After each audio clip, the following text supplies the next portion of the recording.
Alhamdulillah kita malam ini dapat kembali lagi melanjutkan pembelajaran kita, yakni pembacaan kitab Tangga Pelajaran Ibadah yang disusun oleh Al-Hajj Muhammad Zuhdi bin Haji Ramli. Alhamdulillah juga kita diberikan kesehatan, keistiqomahan dalam menjalani pelajaran malam ini.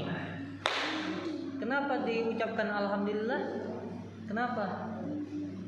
Karena kita bisa masih istiqomah mengadakan pembelajaran ini. Kenapa kakak ucapkan alhamdulillah? Karena kita masih bisa bertahan walaupun kita capek, bosan sama pelajarannya, kita masih bisa bertahan, masih bisa belajar. Alhamdulillah. Maka dari itu istiqomah itu penting. Kenapa? Al-istiqomah itu khairun min alfi karamah. Ada yang tahu artinya? Istiqomah itu lebih baik daripada 1000 karomah. Apa sih karomah? Ada yang tahu nggak karomah? Karomah itu istilahnya keajaiban ataupun keistimewaan yang ada pada diri kita. Misalnya ada orang baca ini itu langsung terbang, itu karomah sebagian. Ada juga yang bisa menghilang, ada juga yang bisa berpindah tempat sekejap mata, bisa. Ada yang bisa membelah diri, kaki bunsin. Kalau di animenya itu bunsin namanya. Ada aslinya ada. Itu ada karomah. Tapi orang yang lebih istimewa dari yang punya karomah itu siapa? Orang yang bisa istiqomah. Orang yang bisa istiqomah. Istiqomah dalam apa? Istiqomah dalam kebaikan. Seperti contohnya kita dalam pembelajaran kita bisa istiqomah. Alhamdulillah. Makanya istiqomah itu paling susah dicari. Kenapa? Ujiannya banyak. Dalam menghadapi kebaikan, dalam menjalankan kebaikan, ujiannya itu bertubi-tubi, setannya itu banyak. Oh, kamu capek, ngapain belajaran nanti aja, libur aja, istirahat aja. Kamu pusing, ngapain belajaran? Kadang gitu bisikan setan. Tapi kita usahakan, kita paksakan, itu lebih baik. Kenapa? Memang pasti sudah ada ujiannya. Setiap keadaan, setiap pembelajaran atau perbuatan baik itu ada ujiannya, ada pasti. Apapun itu, kita mau istiqomah puasa Senin Kamis, pasti ada ujiannya. Mungkin ujiannya acara, pas pagi-pagi acara ini kan, pagi-pagi sudah puasa, tiba-tiba siang-siang ada acara gitu, 150 lagi cairnya, mau nggak mau ikut. Nah, alhamdulillah walaupun kita beberapa hari ini istilahnya libur dulu, kemarin juga ada kegiatan, kakak ada kegiatan beberapa hari ini, padahal kakak disuruh ke tempat Habib lagi, tapi tadi karena datangnya lambat jadinya ditinggal gitu. Ngapain ke tempat Habib juga membuka pembelajaran, membuka pelajaran di sana, baca kitab. Jadinya kakak nggak bisa ikut, tapi lebih mengutamakan kalian. Setidaknya kakak masih ada manfaatnya di sini, mengajar kalian masih bisa istiqomah. Nah, sebelum itu kakak juga mau tanya, kalau muhadharah itu malam apa? Malam Minggu. Terus tadarus astagfirullahaladzim. Burdah malam Rabu. Terus kegiatan lainnya selain malam Jumat hafsian, berarti malam Jumat hafsian, malam Minggu kita muhadharah, malam Rabu burdah. Ada lagi? Gak ada lagi, sisanya kosong. Ya sudah, jadi setiap malam itu kita libur, sisanya kita usahain. Muhadharah nanti kakak yang mulai. Nanti kemarin ada kakak-kakak kelas juga itu yang mau mencetak daftar ngaji habis maghrib. Ada nggak? Ada nggak dijalanin? Nggak ada. yang istilahnya yang ngajarin ngaji kakak kelas ada nggak? Ada. Ada kelompok-kelompoknya? Ada kan? Nah, kita usahakan dari situ kakak coba, dari setiap kelompok itu ada 5 atau berapa mungkin, 1 minggu itu kita muhadarah, kita ambil 2 kelompok. Kakak usahakan istiqomah lagi, kita buka muhadarah, kita buka pelatihan pidato atau ceramah lah. Kalian kalau sudah pidato atau ceramah itu nggak perlu panjang-panjang. Kalian cukup, untuk kalian standar kalian cukup cerita aja. Kalian cerita mancing dapat, misalnya kalian ketika pulang ke kampung mancing dapat ikan besar. Tapi prosesnya bagaimana? Prosesnya kalian sabar.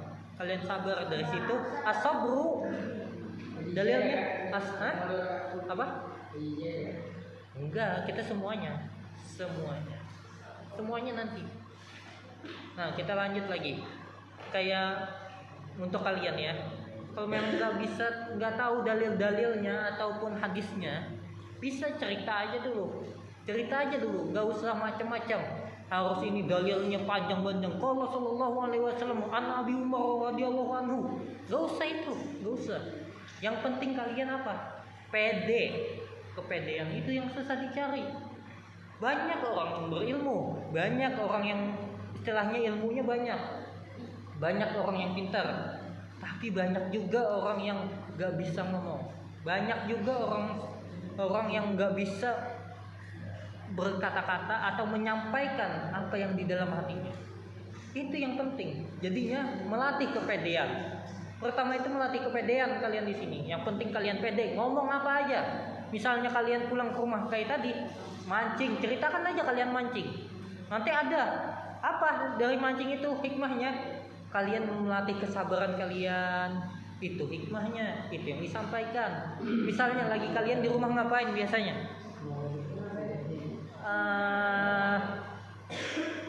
Bantuin orang tua ke kebun. Nah, hikmahnya apa? Kalian bisa bantuin orang tua. Karena kenapa?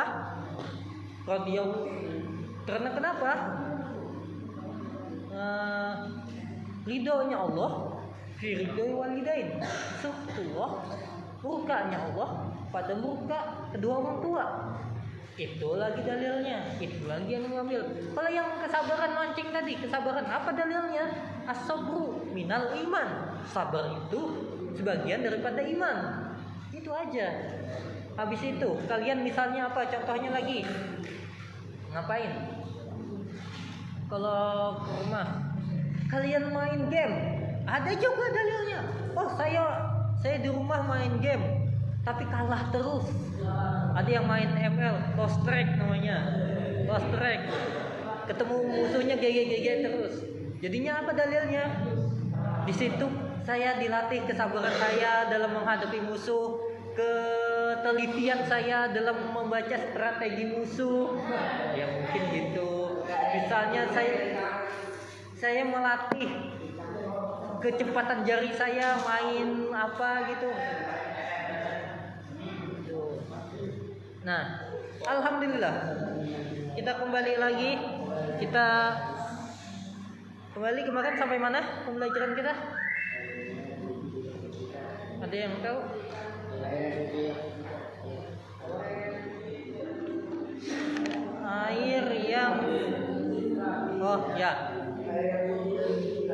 Air yang suci lagi mensucikan. Oh ya. Nah, kita ulang sedikit. Kenapa diulang? Dalam sebuah pembelajaran itu kita setiap memulai itu harus ulang sedikit ke belakang. Kenapa? Supaya mengingat-ingat. Dan siapa tahu setelah kita mengulang ini ada lagi pembelajaran yang belum kita sampaikan. Ada lagi hikmah yang belum kita sampaikan dari pembelajaran kita. Makanya bisa diingat kalian, siapa tahu nanti besarnya ada yang jadi guru atau jadi ustadz atau yang penceramah, bisa diulang.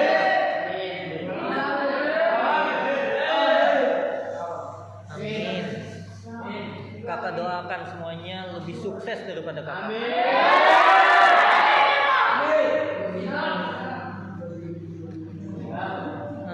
kita ulang sedikit. Kemarin kita masuk ke rukun Islam yang kedua, yakni sembahyang. Nah, musonif atau pengarang kitab mengatakan kalau sembahyang itu berkaitan dengan bersuci atau taharah. Bersuci itu biasanya dengan menggunakan air. Kebiasaannya dengan air. Khususnya kita ya, gak pernah kali dari kita ada yang bersuci menggunakan tisu, menggunakan batu, ada nggak? Ada nggak? Pernah nggak pakai batu? Nah, padahal yang lebih baiknya, lebih bagusnya itu apa? Iya, air. Air itu paling bagus sudah cara bersuci. Karena apa? Bisa menghilangkan semuanya. Tapi yang lebih baik daripada itu, yang pertama, caranya pertama kita membersihkannya dengan batu dulu. Nah, dengan batu dulu, beristinja dengan batu. Kemudian kedua, baru istinja dengan menggunakan air. Jadi didobel. Itu lebih baik, lebih sempurna bersuci. Apa kalau dengan air aja nggak boleh? Ya boleh, tapi lebih sempurna lagi, lebih bagus istilahnya. Kalau bahasa Jepangnya itu melingiskan atau mengerik lebih bersih, membersihkan lebih dalam gitu. Itu kalau dibersihkan, kalau pakai air kan masih ada basah-basah. Kalau pakai batu pertama itu dibersihkan pakai batu dulu. Kemudian pakai air didobel, pasti sudah bersih. Itu sesekali kalian bisa coba. Seumur hidup sesekali istinja pakai batu, kemudian pakai air. Nanti ada caranya. Bagaimana pakai batu itu? Ada caranya. Nggak bisa pakai batu langsung gesek-gesek begini. Nanti pakai batu, ambil batu begini kan, misalnya ini batu, langsung digesek-gesek. Istilahnya begini kan, gesek-gesek begini. Nggak bisa. Bukan begitu caranya, ada caranya. Nanti kita bahas. Ada cara khususnya. Gak mungkin main gesek-gesek. Misalnya kepalanya begini, digesek ke atas begini. Sudah sangkadi, digesek itu lagi, tambahannya rusak. Sudah gatal-gatal sangkadian, digesek-gesek lagi pakai batu, lecet. Nah, kita lanjut. Nah, bersuci itu dengan menggunakan air, maka di sini diterangkan lebih dahulu soal air. Nah, air kemarin kita bahas ada terbagi menjadi 3. Yang pertama air suci lagi mensucikan bagi yang lain, air yang suci tidak mensucikan bagi yang lain, dan yang ketiga air najis atau air yang terkena najis.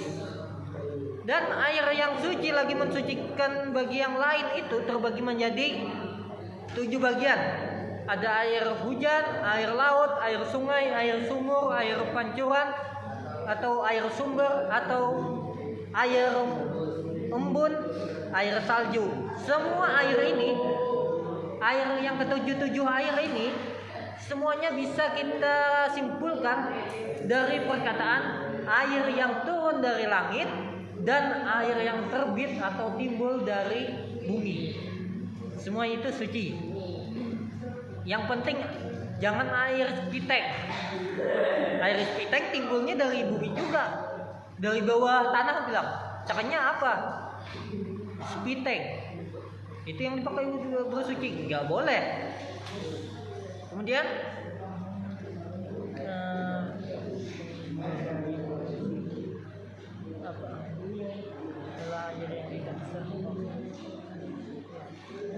kemudian kita lanjut lagi. Air yang suci tidak mensucikan bagi lainnya ialah air yang tidak sah dipakai untuk berwudu, mandi, dan membasuh najis.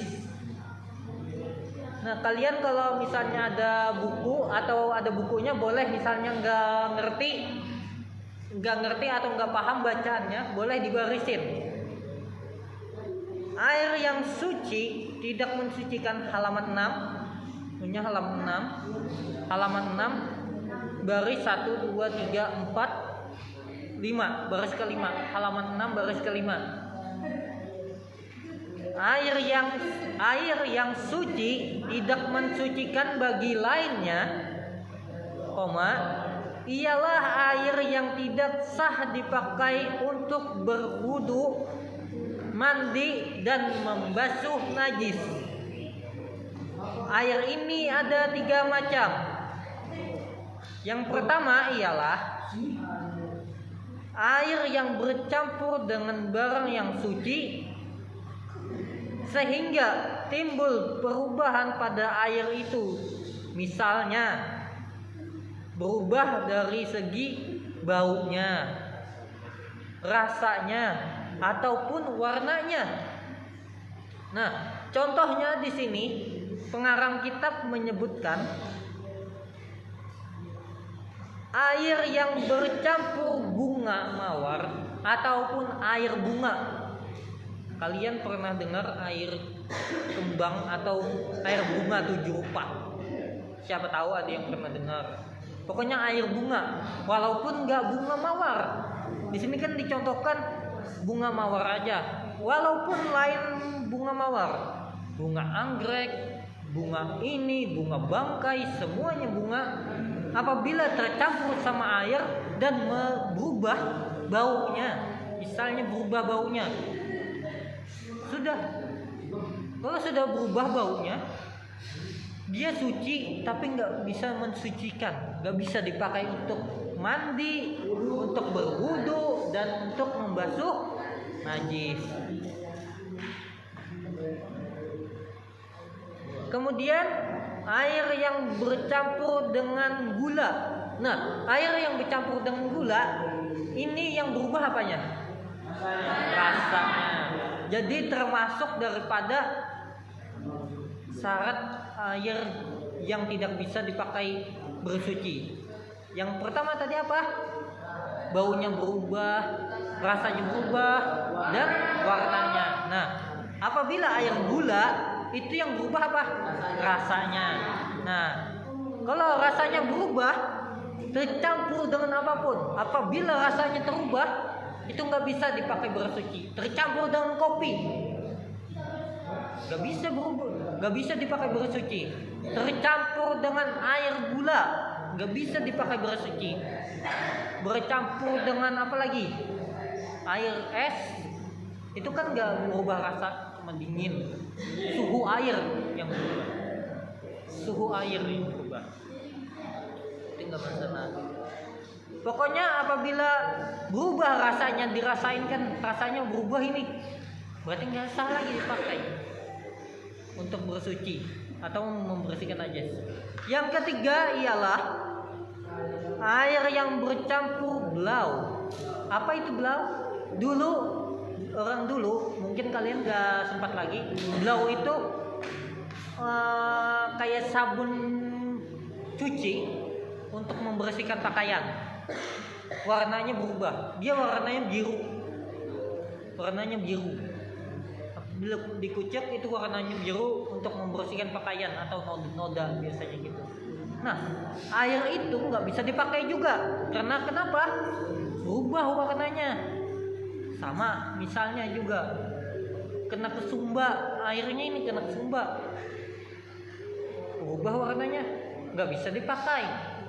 Terus gimana kalau airnya kayak air panti, bak panti itu yang lebih daripada 2 kula, terkena cat, terkena teh, mungkin tehnya 1 dus dimasukin ke dalam situ, berubah warnanya, rasanya tetap sama, baunya mungkin nggak ada keciuman bau teh, tapi warnanya berubah.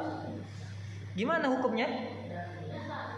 Tidak sah. Diingat, intinya yang berubah, apabila berubah netralnya atau air itu kan warnanya bening, aslinya warnanya bening, itu intinya dulu itu.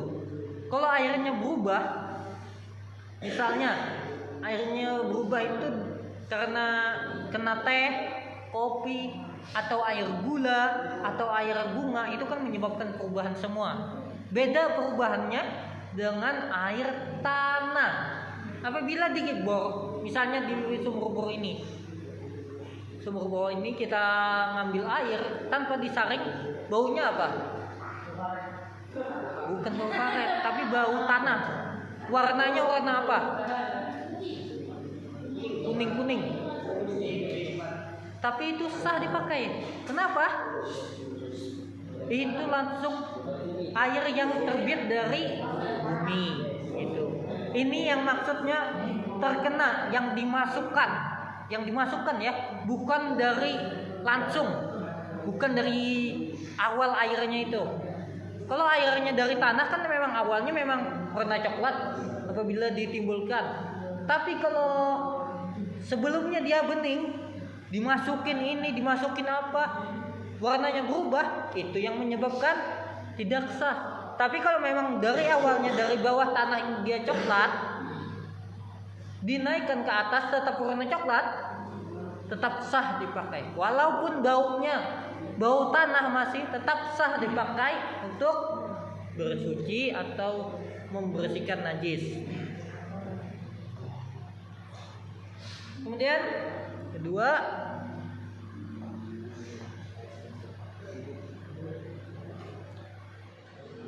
air sedikit sudah dipakai untuk wudu, mandi, dan membasuh najis.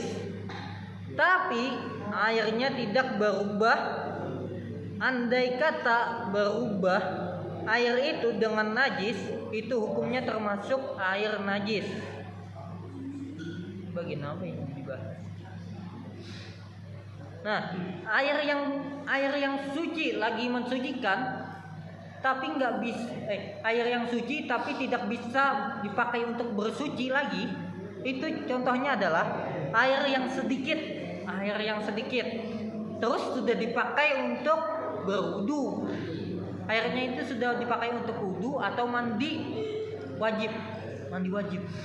Itu sudah mandi wajib, dan atau sudah dipakai untuk membasuh najis. Airnya sudah dipakai buat gitu. Tapi airnya tidak berubah. Walaupun airnya ini tidak berubah, tapi namanya sudah dipakai buat bersuci atau membersihkan najis, tetap gak sah. Maksudnya bagaimana? Misalnya di ember ini kalian sudah membersihkan najis, ada air kencing misalnya kan kalian bersihkan, terus bekas bersihannya ini kalian masukkan, atau misalnya pakai kain aja deh, kakak umpamakan pakai kain, kalian membersihkan najis, ngambil kain, kemudian kalian masukkan ke dalam ember yang airnya pas satu ember aja, kalian naikkan, kalian lapkan ke najis, bekas najis lah, kalian bersihkan. Setelah itu kalian kembalikan lagi ke air sini. Kalau sudah dikembalikan, nggak bisa lagi dipakai. Sama air yang satu ember ataupun air yang sedikit kalian pakai untuk berwudu. Nah, kemudian percikan atau bekas daripada wudu ini masuk lagi ke dalam air itu. Gak sah dipakai wudu lagi, gak sah. Kenapa? Karena sudah dipakai airnya. Kecuali makanya hati-hati kalau wudu pakai air yang sedikit, dijauhkan daripada embernya. Mandi juga gitu, dijauhkan. Sama nyuci juga gitu.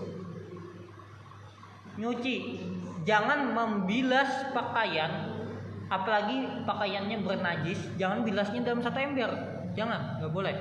Kenapa? Kalau begitu aja, kalau ada najisnya masih satu ember, kalian tetap jadi najis, malah jadi najis. Jadi bagaimana? Kalian bilasnya, ambil aja air, ambil pakaian kalian, pakai gayung. Nggak boleh langsung dimasukin ke dalam ember, kasih air, kucek. Nggak boleh gitu. Kenapa? Nanti najis semua kalau ada najis. Kalau pakaian kalian nggak ada najisnya, nggak masalah kalian. Oh, ini pakaian kaos saja nggak pernah aku bawa main bola, nggak pernah aku bawa ke sini sana. Aku yakin pakaianku ini bersih. Nah, kalau sudah yakin begitu nggak masalah. Karena apa? Nggak ada najisnya, cuma kotor, cuma bau. Tapi kalau nyuci pakaian yang ada najisnya, dibilas dulu. Dibilas dulu. Kecuali kalian bilasnya itu kalau mesin cuci ya, kalau mesin cuci mungkin bisa masih dibilas nanti dia turun airnya, masih bisa. Soalnya airnya nggak nampung. Kalau mesin cuci gitu. Tapi kalau nampung nggak boleh. Makanya penting juga diperhatikan nyuci baju, cara nyuci baju. Jangan kalian masukkan bajunya dulu, masuk masuk baju, kasih deterjen, kasih air. Kalau ada baju kalian ada satu aja yang najis, semua air yang di situ najis. Semua air di situ najis. Caranya bagaimana? Dibilas dulu bajunya, satu-satu dibilas. Bilas dulu. Astagfirullahaladzim, salah. Mohon maaf tadi salah. Kalau yang tadi kan pertama baju dulu masuk, baju baru air masuk. Kalau itu nggak masalah. Kenapa? Karena air yang mendatangi najis, nggak masalah itu. Kalau begitu nggak masalah. Tapi alangkah baiknya, lebih bagusnya, lebih menjaga kita bilas dulu baju kita. Bilas dulu Pak, dijauhkan lah. Istilahnya dibilas di tempat biasa dengan air yang mengalir atau digayungin, dibilas, diturunkan airnya, habis itu ditaruh dalam ember. Selesai semua masuk ke dalam ember, baru masukin air, kemudian deterjen. Gitu. Jangan kalian air dulu. Mungkin ada kebiasaan anak baru itu biasanya air dulu dimasukin sama sabun atau deterjen, air masukin deterjen, kucek, kemudian baju kering langsung dimasukin ke dalam sabun. Begitu gimana? Najis. Kenapa? Ini yang najis mendatangin air yang sedikit. Najis semua air yang di ember. Gak boleh gitu. Jadi gimana? Paham gak cara nyuci? Paham gak cara nyuci? Gitu. Jadi dibilas dulu. Lebih amannya dibilas dulu pakaian. Jangan kalian langsung istilahnya langsung masukin, gak boleh. Najis semua. Kalau air yang mendatangi najis itu hukumnya tidak apa-apa. Tapi yang penting bukan najis yang mendatangi air. Maksudnya gimana ya? Tadi kalau air dulu baju kita dimasukkan ke ember semua, disiram sama air, itu nggak masalah. Itu air yang mendatangi najis. Tapi kalau najis yang mendatangi air, kita sudah sediakan air, sabun, sama lengkap dalam ember, kita masukkan baju kita yang kering yang kena najis, itu airnya najis semua. Jadi dibalik, pelan-pelan nyuci. Nah, ilmu ini gak mungkin kalian dapatin di luar sekolah-sekolah umum lainnya. Ini penting. Kenapa? Kalian kalau najis pakaian kalian gimana? Sholat kalian, habis itu segala ibadah kalian kepada Allah, khususnya kewajiban sholat, yang dimana sholat itu wajibnya bersih daripada hadas kecil dan hadas besar, tidak membawa najis. Apabila kalian nyuci salah membawa najis, sholat kalian tidak sah, sholat kalian nggak diterima gitu. Tapi kalau orang nggak tahu ya gitu, tidak ada hukum bagi orang yang tidak tahu, tidak ada hukum. Tapi kita yang tahu wajib mengasih tahu, atau kita yang sudah paham wajib menyampaikan apa yang kita ketahui, begitu. Paham?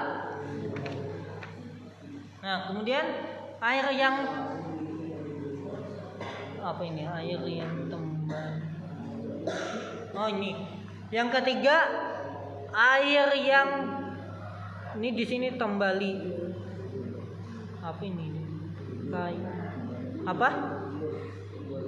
Oh, air yang timbul dari kayu-kayuan atau buah-buahan, misalnya air nira, air kelapa dan lain-lainnya. Nah, air yang istilahnya timbul daripada buah-buahan atau kayu. Kayu contohnya air apa?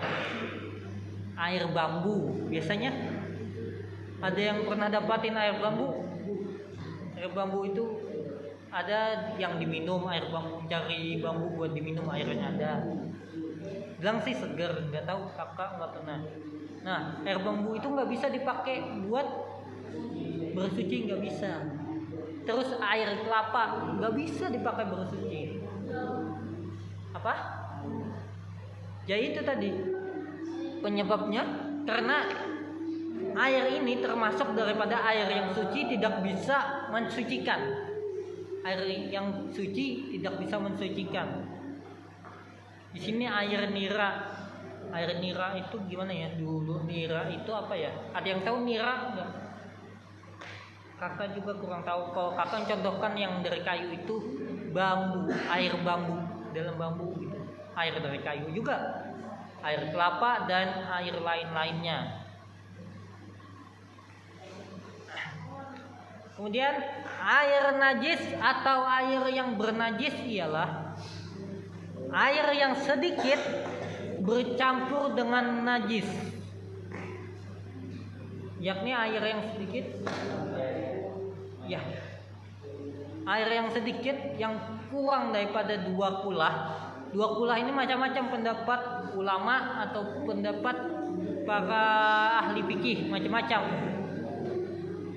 Ada yang 120 liter harus 120 liter, ada yang bilang berapa ya? Sekitar 100-an.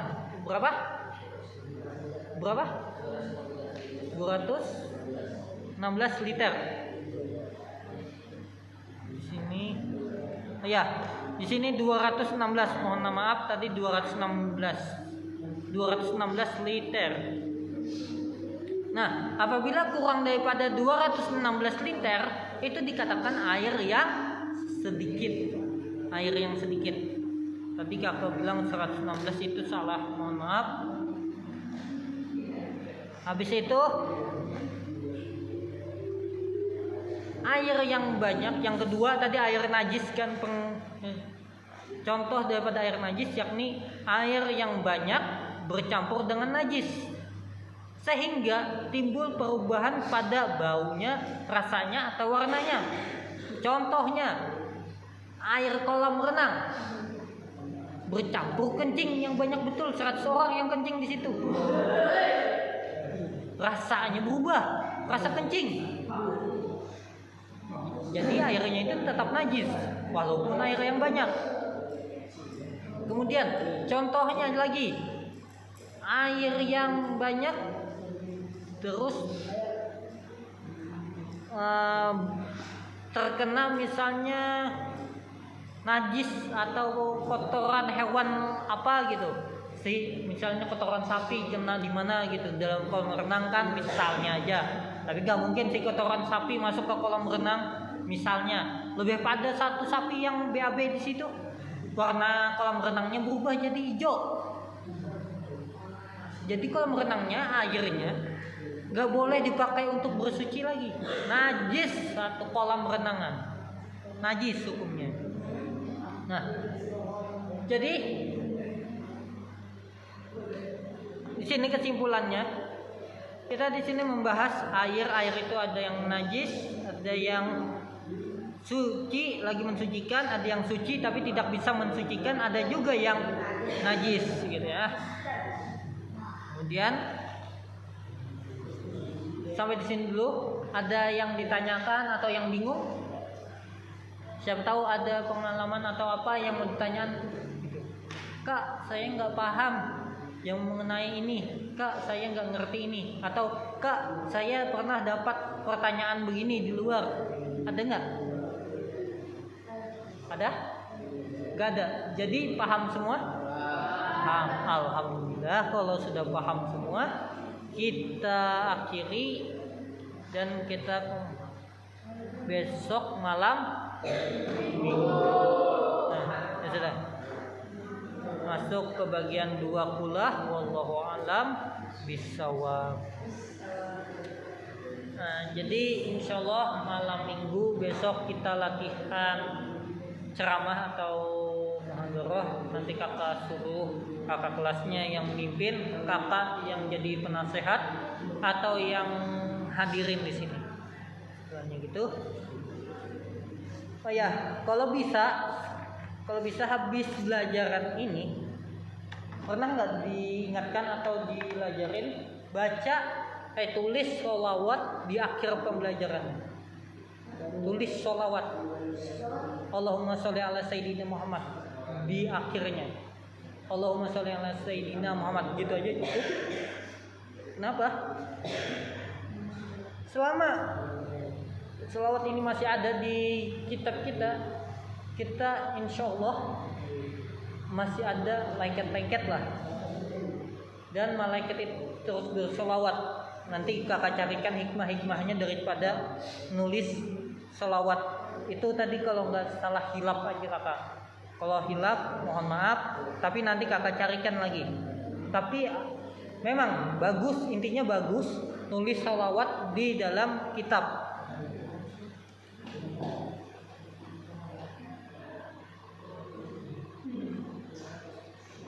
Walaupun jelek tulisannya, tulisin aja.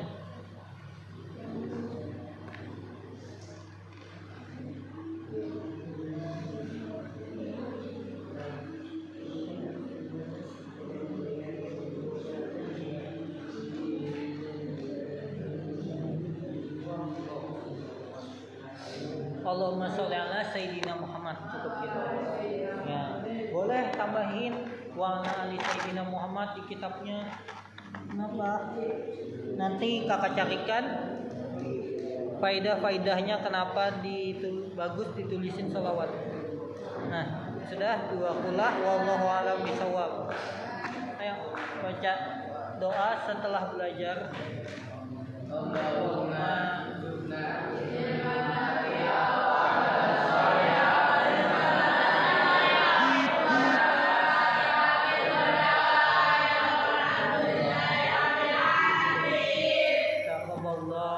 minkum